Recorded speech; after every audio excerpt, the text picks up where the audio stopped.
All right, good morning, ladies and gentlemen, to the best panel of the day. And welcome to the last day of AFA as well. I am Major General Solo Kunkel. I'm the Director of Force Design for the Air Force. I'm responsible for articulating, validating, and then implementing the future vision of the Air Force. The title of this panel is Enabling the Long-Range Kill Chain. And this is an important topic with broad implications in the Air Force's One Force design. To ensure our policymakers can always negotiate from a position of strength, the nation requires the Department of the Air Force to be able to conduct decisive strikes anywhere in the world. An example of that recently was Operation Midnight Hammer. Let's give it up for our Air Force. Increasingly, those strikes will come from long range, or more specifically, over the horizon, where the organic sensors of launch platforms are unable to see the target because, frankly, the Earth gets in the way. And therefore, we're going to have to execute long-range kill chains or non-organic kill chains where the network of sensors and communications that must be established to enable those kill chains is a key challenge. So we're going to address that challenge today with a panel of experts. Today we have Mike Dupasquier, Vice President of Airborne Systems, General Dynamics Mission Systems. Retired General Cobra Harrigian, Vice President of Skunk Works Business Development for Lockheed Martin. Erich Hernandez-Baquero, Vice President of Space ISR for Raytheon and RTX Business. And finally, Jon Big Dog Rhone, Command and Control Strategist for SAIC. This is going to be fun.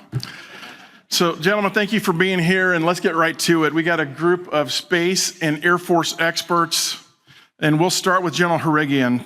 General Harrigian, long-range kill chains will obviously include a mix of air and space capabilities.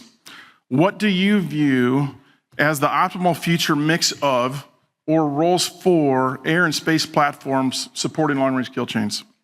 Thanks. So we have been taking a look at this for a long time. And as you pointed out, the resiliency required to leverage both air and space are going to be critically important to these kill chains. I think that the important part rolling forward here is understanding the capabilities with respect to, number one, the threat that's out there and how we're going to respond to that. Arguably, as General Raymond started talking about and General Salzberg continues to talk about, is how the threat has continued to evolve and the counter space capabilities from a myriad of different threats that the Chinese in particular have generated is something that we've got to be prepared to respond with. I think the other part that, and I'll remind everybody, I'm just a fighter pilot, so I am not an expert in space, but I do know there's physics. And physics says when you have something in orbit, Leo, it's going around. Only has so much coverage, right, Abe? You know that's true. And then you've got only so much that it's looking at. And so as you look at the physics and we can get to particular areas of the world that we can actually do really good operational analysis on and understand what that flight path looks like, the amount of coverage and space that you have, and then overlap that with what I would argue is an appropriate survivable persistence capability that is then leveraging what space is providing at those particular times, because that synchronization will be incredibly important to our capability to sense and find and fix those targets that are going to be important to the combatant commander or whatever specific objective is trying to be attained. And so as we work through that and finding that right balance, I would argue, and we were just talking, there are real world opportunities out there to go work through that process and figure out how the data moves and how we're going to leverage those different capabilities to be able to ultimately execute the find and fix. Then I'm not going to say it's easy, but we can talk about the closing the kill chain at the backside with respect to effects and what's most appropriate there. But if you're not able to find and fix and then maintain custody through the flight of that particular weapon, it's all for naught. And so I think working through that with the experts that are out there that actually look at it from the lens of, hey, this is not one or the other, this is all of the above. And how we do that in a way that facilitates that communication and practice it in a way that helps us learn as we move forward to execute this. So yeah, you're talking a lot about the complexity of the long-range kill chains, and then how do we build them resiliently, and then So they have persistence, and we may come back to that. So Eric, this is also an important one, and speaks to that complexity. How do you see, and we've got Lieutenant General Pearson in the front row as well, who might have an opinion on this. How do you see the Department of Defense and the intelligence community tasking and C2 authorities, and then the concepts of operations evolving, and what will be needed to make space-enabled kill chains successful? Yeah, thank you, General. And I appreciate AFA's opportunity to raise this topic up, because there's a lot of things that have to come together to really address what General Harrigan was just talking about. Fortunately, there's a lot of good changes that are already underway to have the space ISR capabilities be available to support the sensor-to-shooter timelines. We've been consistently increasing capacity and resiliency in our space capabilities. We've been accelerating the speed of data delivery through automation. And what we really need to do is now orient all the command and control associated with those assets around that target custody problem. And that is what's underway now, is to figure out what are the things that we need to do in our ground command and control with target custody at scale, because it's not only, the first bottleneck that we're going to run into in that fine fixed track is going to be prosecuting, multiple targets over large areas and holding them at risk throughout the engagement scenario, right? And that's going to be a very complex activity. And then the next thing that we need to work through is, as General Harrigan was saying, is not only space. And by the way, it won't be just LEO satellites, because LEO, as General was pointing out, does have certain physics limitations in terms of coverage. We're going to need a hybrid architecture with different orbits, and then we're going to need to synchronize those with organic capabilities, right, that are available to the commander. And so how we do that is going to be important. Now, the good news is I think the technology is pretty much there to go do that. It's really more about how do we connect these command control systems, and then how do we rehearse using them in a different way.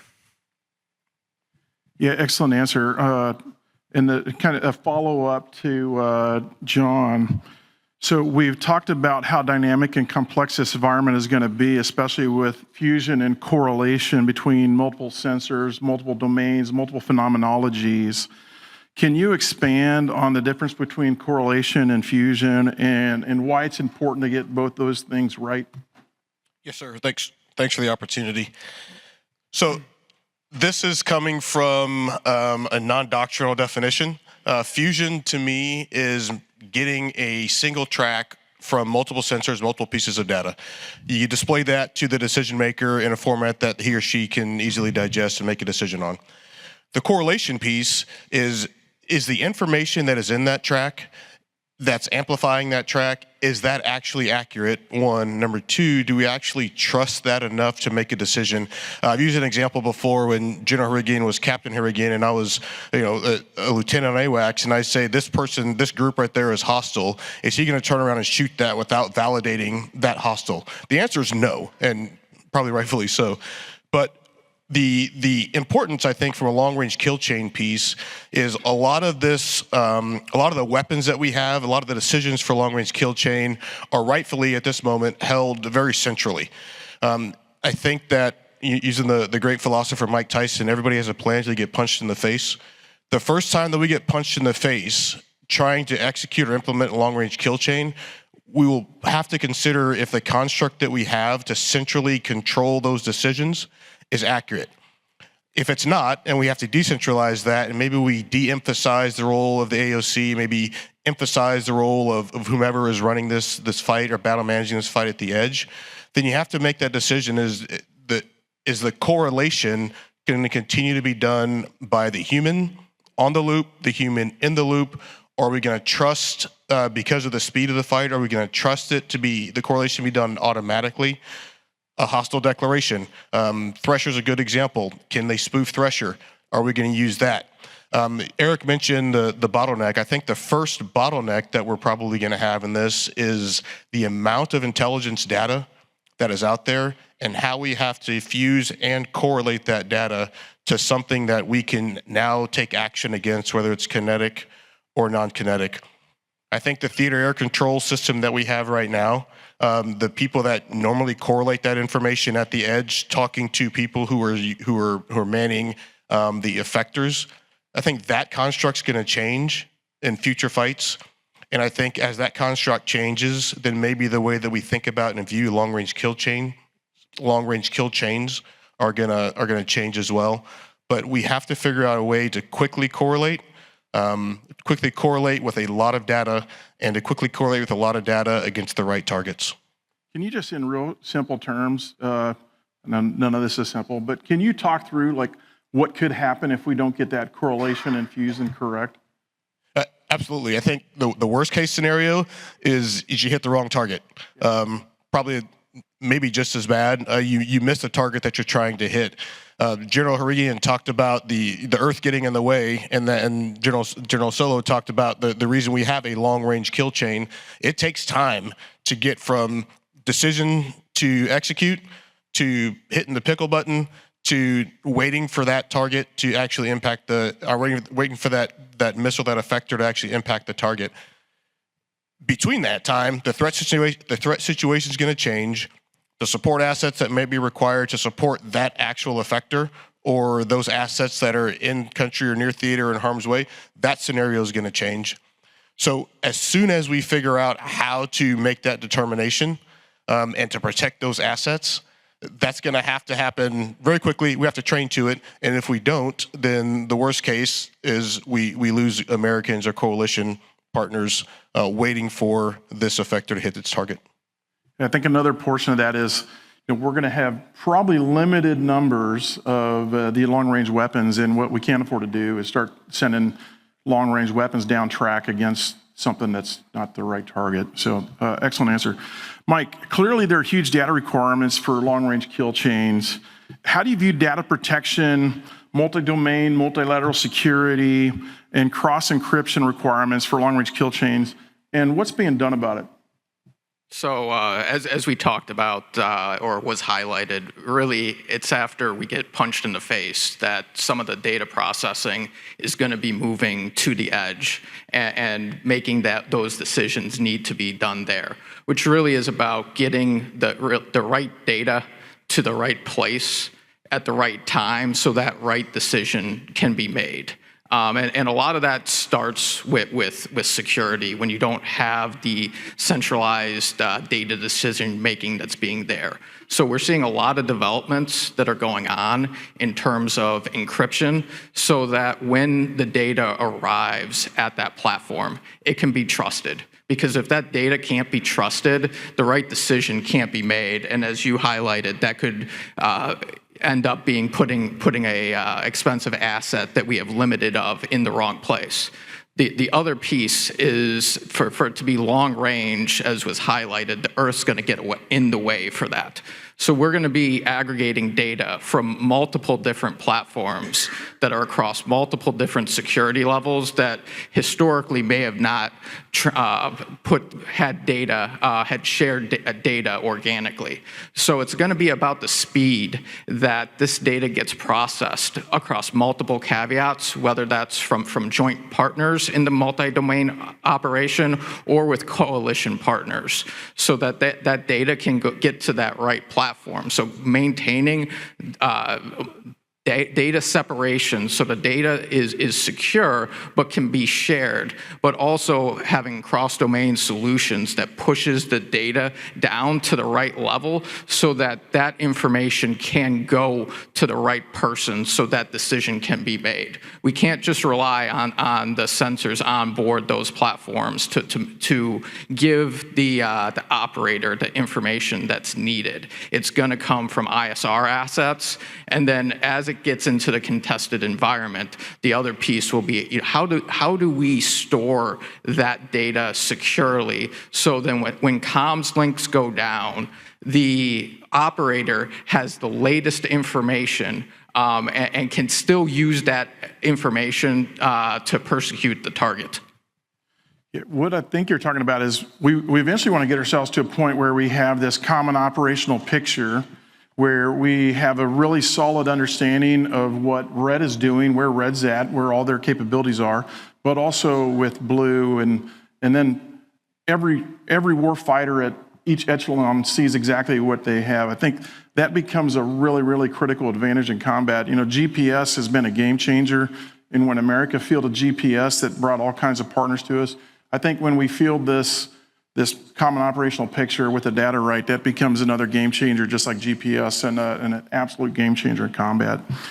All right, I think we're getting warmed up here, and I think we start opening up the questions for all. So from each of your different perspectives, we have a ton of experience with organic kill chains, and we know the operational challenges and opportunities there.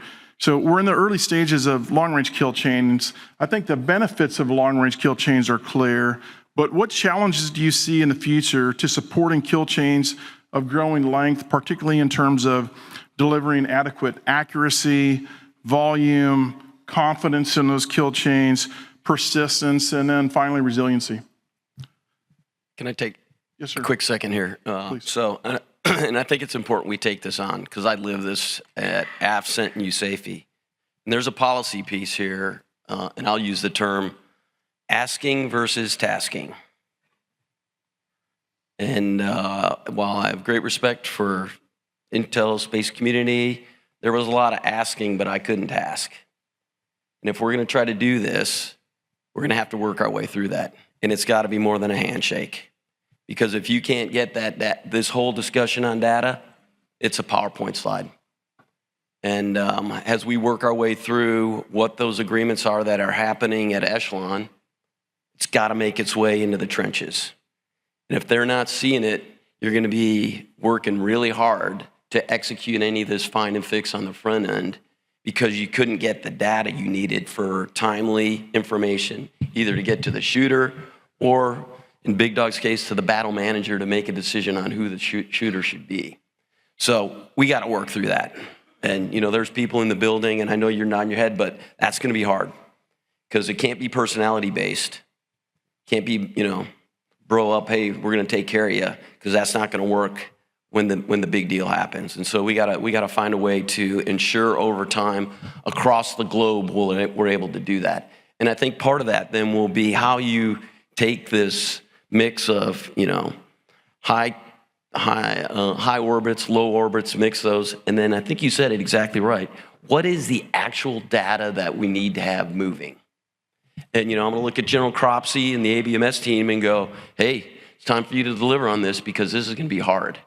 And if we don't repeatedly try it in the Pacific, in Europe, you're not gonna have the muscle memory to do it day one of the fight, because this is inevitably probably gonna happen early as part of any operational activity. Mm-hmm. And so if you have not done this repeatedly, it's gonna be really challenging to do it, you know, day one, day two of the war.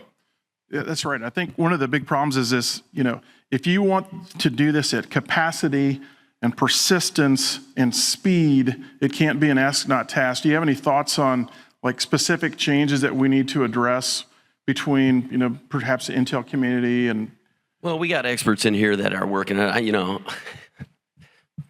if I were still a USAF commander, I'd be looking and going, this is what I want. And when I want it, this isn't, you know, an ask. It's, I need to have it right now.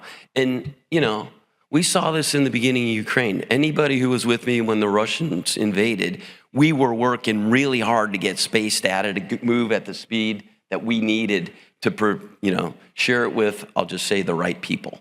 We did a much better job, but I'm here to tell you, it would not have supported this.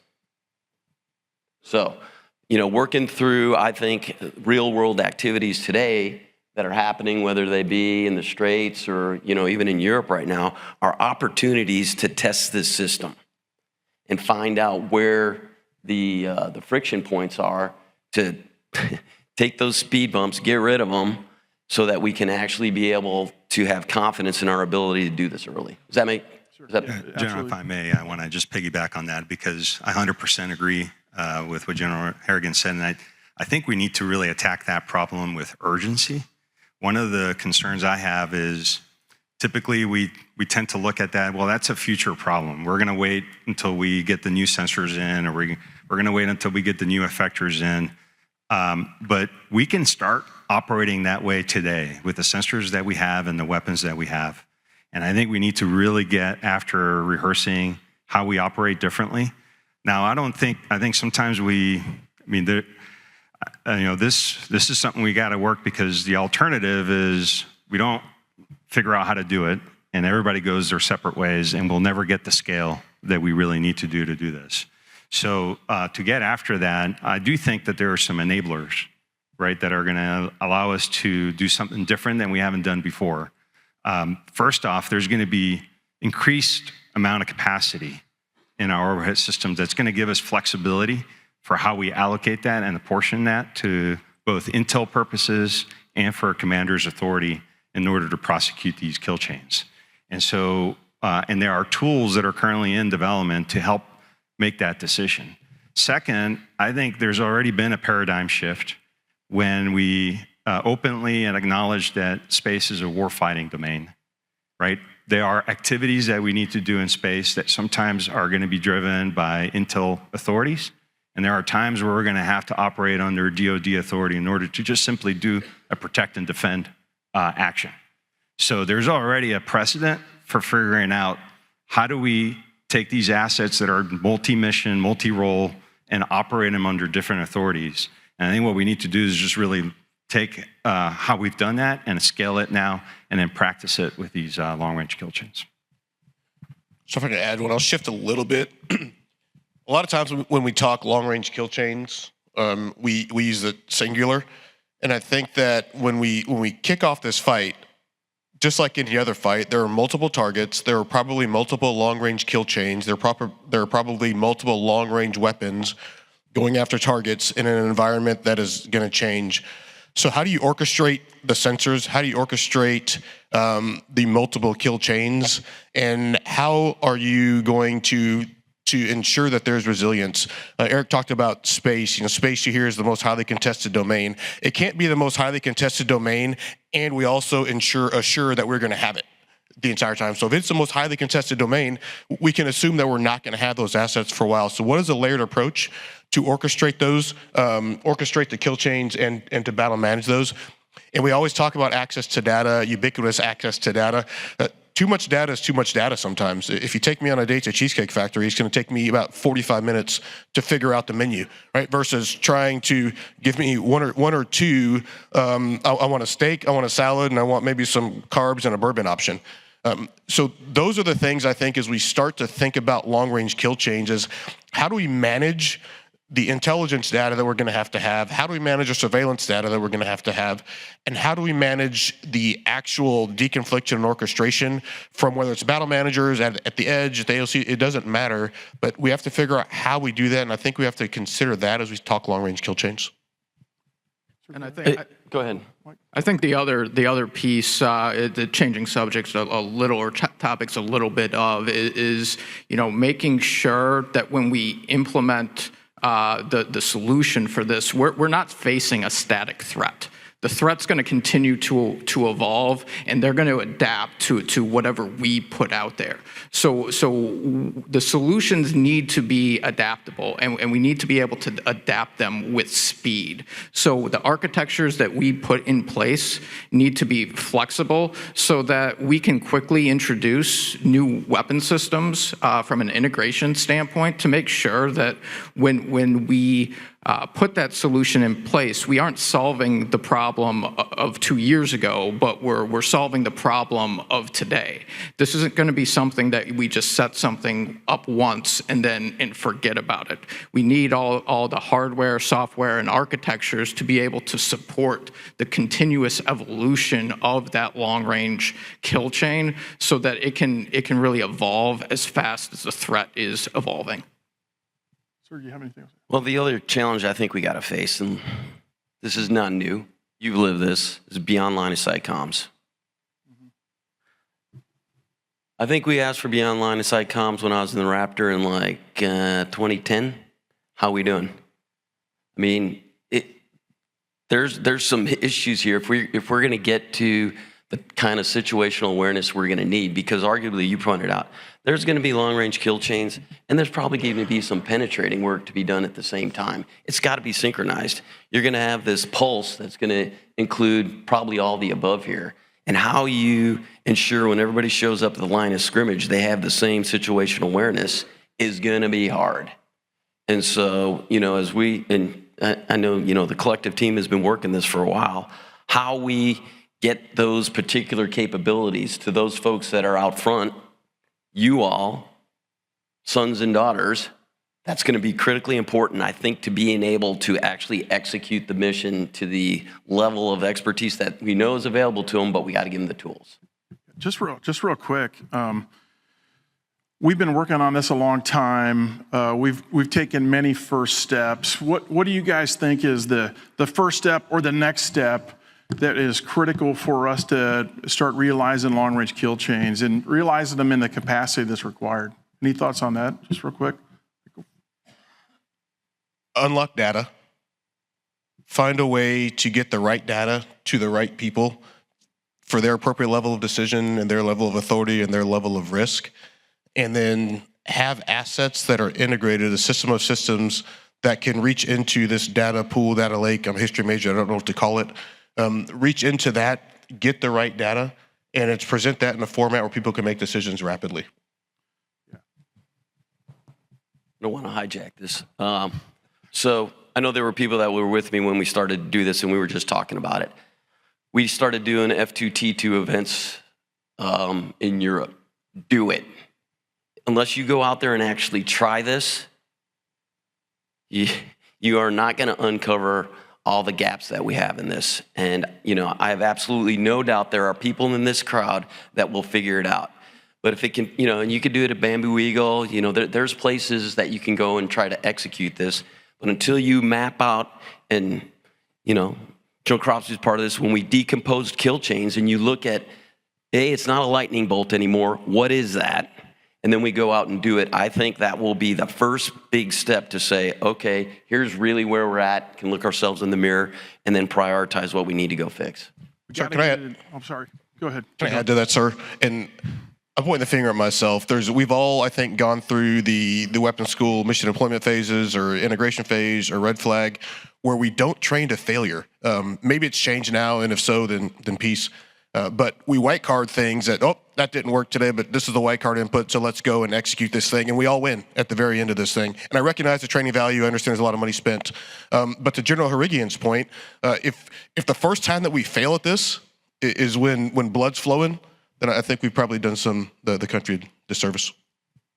I would add that, I think in those exercises gives us an opportunity to, as we talk about synchronizing across these, space and air domains and different command control systems, we ought to just all be on the same cadence in terms of which targets, which weapons, which sensors, and start working those in priority, right? So that we're pulling the entire kill chain through in the way that we exercise and test.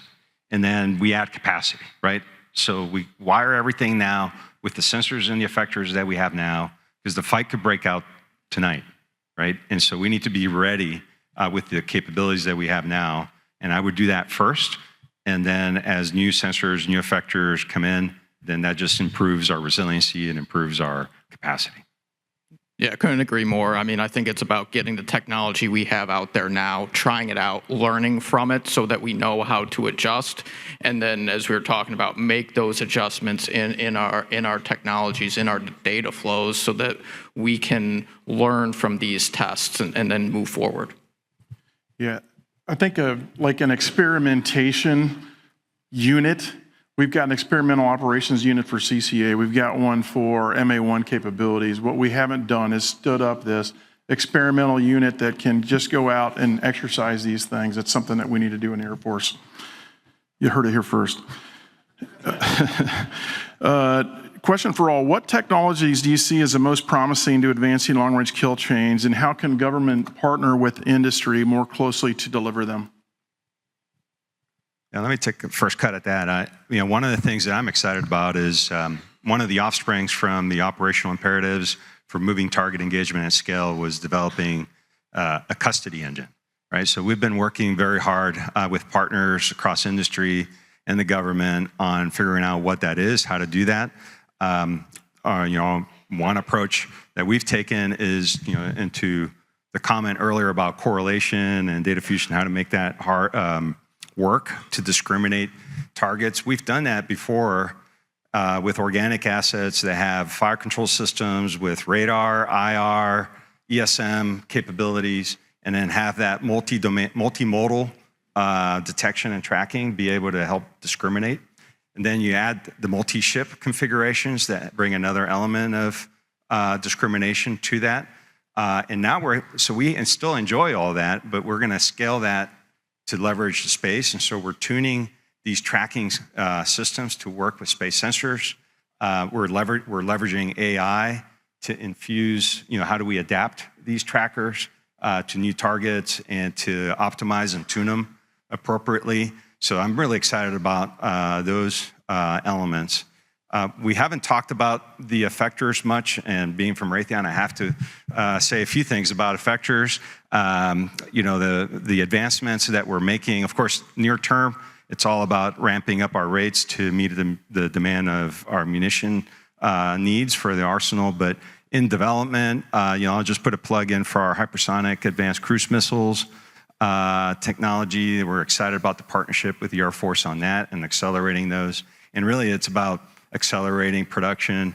We're looking at additive manufacturing, alternate supply chains, leveraging low cost or even COTS elements. We just announced this morning the use of COTS motors for our Stormbreaker missile system. So a lot of exciting things that are going on there. And then, of course, we've got a brand new set of space-based communication systems that are coming on, right, that are going to increase capacity, scale, and lower latency. And I'm really excited about what LaserComm brings, both in terms of bandwidth, low latency, and resiliency against jamming and detection. I think from my perspective, the technology that we're excited about is some of that beyond line of sight communications technology that we're working and developing, putting in our multi-function processors with General Cropsy's team to be flexible. And really, I think the partnership with government and really what your question is how do we move as fast as possible on that and put that onto platforms so that we can learn, but then also, making sure that it aligns from an open standards perspective so it is upgradable so that, as that technology evolves, we're continuously upgrading those systems to the latest communications that are available, as well as the latest security standards that it needs to meet so that data can be passed securely. I think in terms of what we can do from a partnership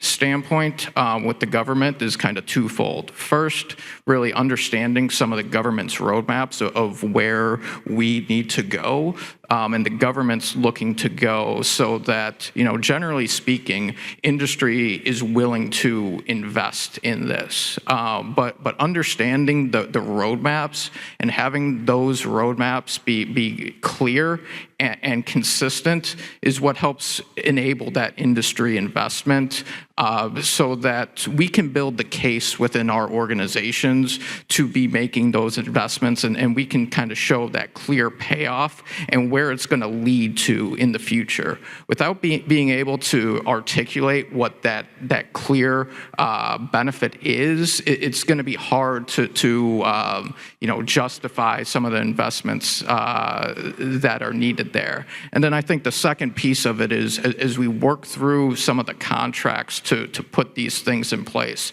just having that agile mentality when it comes to requirements to implement what is needed today and not be working to design and test to the corner cases so that we get things out to the field rapidly and learn. Let's find those corner cases in the field to decide if we really need to fix them in test ranges opposed to spending time and delaying the design efforts today.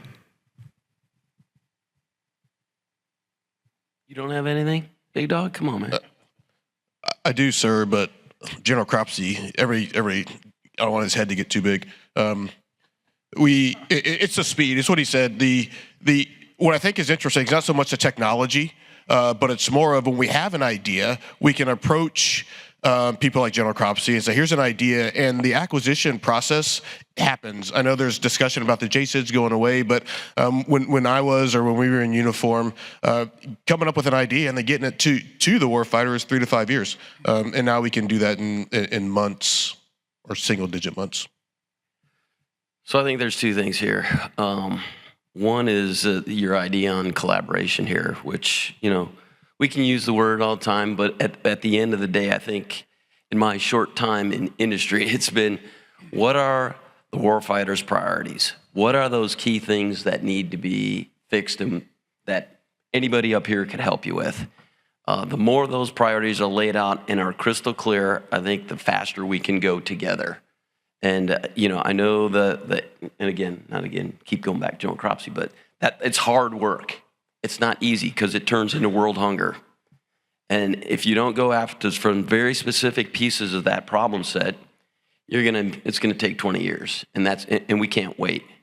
The second piece I would, and it's a trendy term. You've heard it all. Everybody said it today. Data, and I was like, okay, what are we talking about here? Is this weapons quality data? Are we talking about targeting data? What are we talking about? And I think the more specificity that collectively all you ask the hard questions, whether it be of industry or internal to yourselves, that's something that we got to demand of ourselves going forward here, or else it becomes too ubiquitous. It's like this big idea, but you got to get specific because that's how you're going to close the kill chain. Yeah, I think what each of you are talking about is generally our engagements with industry includes an acquirer talking to industry, and we send out a requirement and we provide a generational capability, and it tends to be slow twitch, and you guys are often left wondering, what does a warfighter need? That engagement needs to be fast twitch on these rapidly regenerated capabilities. I think that's a task that we can take from here as well. We're getting close to closing this time out. No, by the way, we did have an over-under on how many times we were going to say Major General Cropsey. And the over-under was 5.5. So unfortunately, we're coming to a close. I'd like to give us just a couple minutes of thoughts. As we get long-range kill chains into the hands of warfighters, can you guys give some thoughts on perspectives on how we can test and or train, just very quickly, some of the opportunities and challenges, things we need to think about as we train for long-range kill chains? So I think from testing, I'll go but one left of test, and this experimentation. Is I think if we experiment the right way and we deliver a capability, maybe it's a prototype, maybe it's a program of record, and then we can start testing, we can execute some combined testing and get all of the bugs fixed that we possibly can simultaneously if possible, or very close to that, get the TTPs developed, and then execute those tests in an operationally representative environment versus executing those tests in isolation. I understand that's expensive. I understand that I'm the guy in the suit, not the uniform, who has to figure that out. But until we do that, we're still going to have bugs in the systems when we try to execute that in operations. I'll just add, we've taken something, when we think of the long-range kill chain, it's simple. It's always hard, but it's simpler to think about it as kind of this organic thing that I have control over everything. We've now spread it over long ranges, lots of different domains, lots of different agencies and services. Just by doing that, we've made it extra complex. So we got to do a lot of testing, and the way I think we're going to have to we got to do real life experimentation, but it's really hard to pull off these big experiments. So we need more modeling and simulation to help with this.